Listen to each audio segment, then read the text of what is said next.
Dany et Françoise, deux gamines de la grande ville. Comme tant d'autres qui grandissent à l'ombre des usines, elles ont un bon petit cœur et la vie souvent moins rose qu'elles ne le méritent.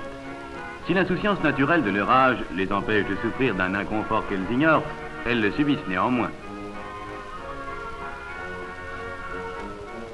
Tout au long de l'année, les jours égrènent leur chapelet d'éternel recommencement dans un cadre aux horizons bornés, souvent tristes, quand il n'est pas malsain. Les devoirs des enfants ne sont pas moins impératifs que ceux de leurs parents. La lutte pour la vie commence tôt.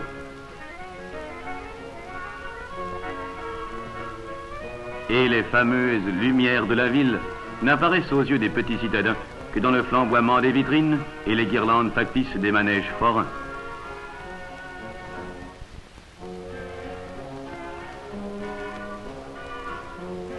Soudain, dans le train-train des humbles travaux domestiques, la maladie, le drame, jettent la famille dans l'angoisse.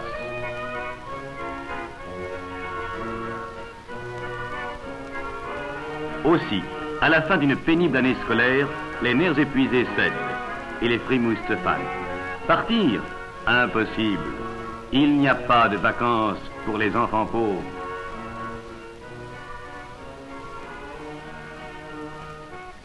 L'existence de Dany et de Françoise pourtant n'a rien d'exceptionnel. Morose, laborieuse, sans vraie détente, c'est la vie de centaines de milliers d'enfants dans les villes grandes et petites.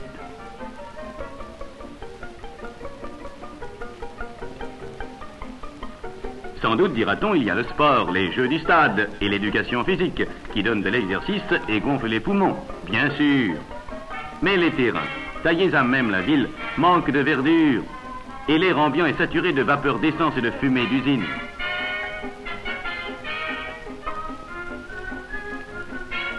Certes, il y a aussi un remarquable réseau médical d'hygiène scolaire et universitaire, de consultations systématiques, de vaccination, de dépistage et de préventorium. Mais ne vaut-il pas mieux prévenir que guérir?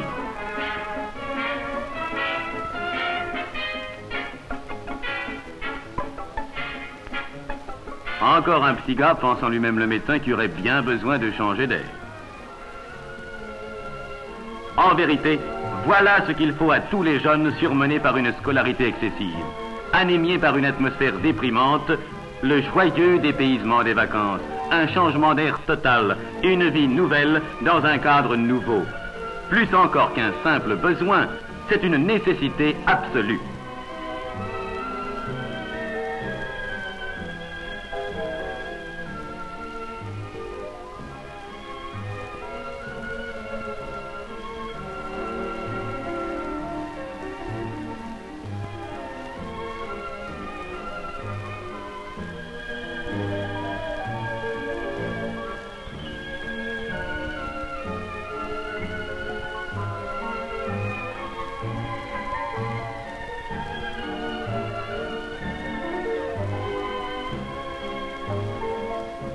Pour permettre à la jeunesse de se refaire une santé et une âme neuve, loin des villes oppressantes, on a calculé qu'il fallait assurer 30 millions de journées de séjour.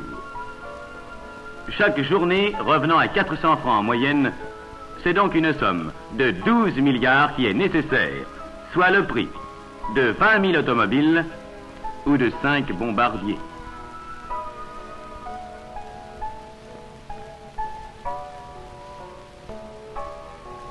C'est pour accroître ses moyens, toujours insuffisants au regard de ce qui reste à faire, que la jeunesse au plein air, Confédération des œuvres laïques de vacances d'enfants et d'adolescents, met en vente son timbre.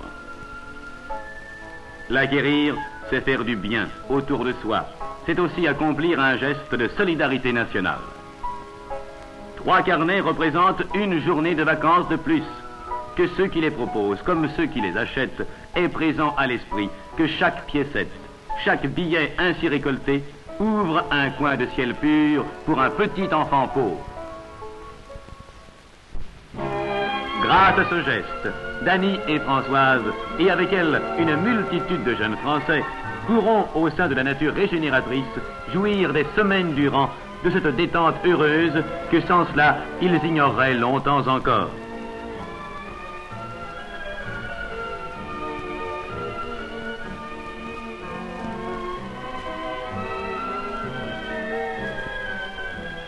Devant leurs yeux émerveillés, s'ouvriront des horizons nouveaux. Ils se feront des amis et amasseront des souvenirs qui ne les quitteront plus.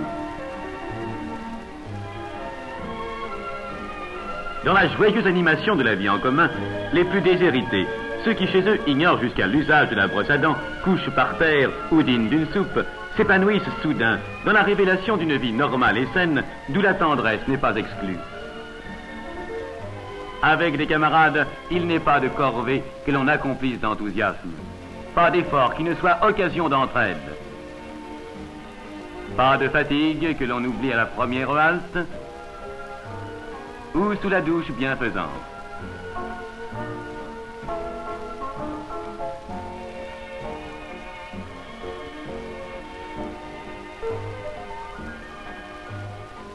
Quand la cloche invite au repas tous ces jeunes corps affamés, quand le fumet des rôtis parvient aux narines dilatées par les courses et les jeux, il faut voir avec quelle spontanéité se tendent les assiettes, avec quelle ardeur elles se vident.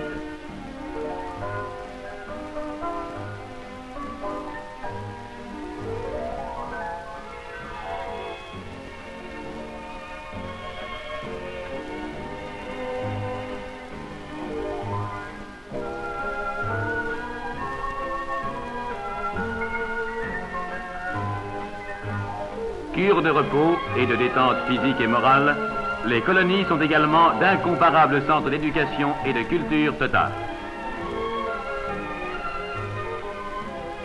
Jamais mieux qu'ici, les mots de méthodes actives n'ont eu un sens plus précis, ni couvert une réalité plus efficace.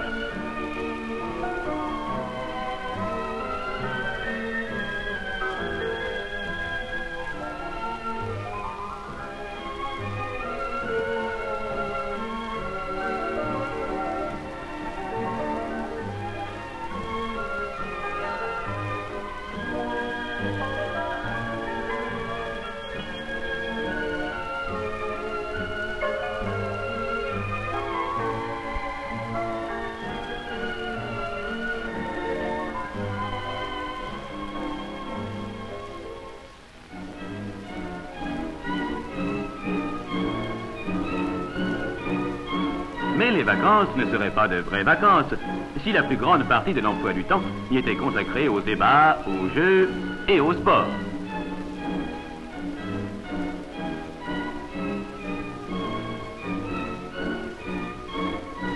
Les mouvements, libres ou méthodiques, les efforts violents, source d'intenses échanges physiologiques, sont nécessaires à toute cette jeunesse ardente, riche de vie débordante. Ici seulement, elle trouve son plein épanouissement, sa raison d'être et sa joie de vivre.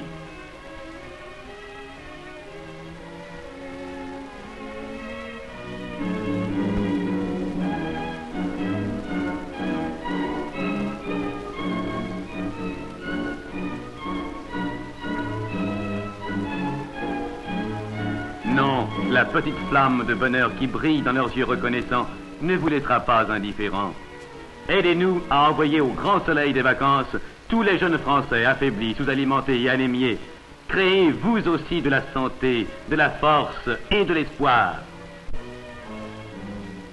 Pour qu'ils nous reviennent heureux et bien portants, offrez votre bol à cette magnifique croisade sociale qui prépare à notre pays un avenir plein de promesses. Et si d'aventure vous rencontrez Dany et Françoise, arrêtez-vous sans hésiter et achetez-leur des timbres. Elles, qui savent ce qu'ils représentent, elles vous en remercieront de tout leur petit cœur pour tous ceux que vous aurez aidés et peut-être sauvés grâce à la jeunesse au plein air.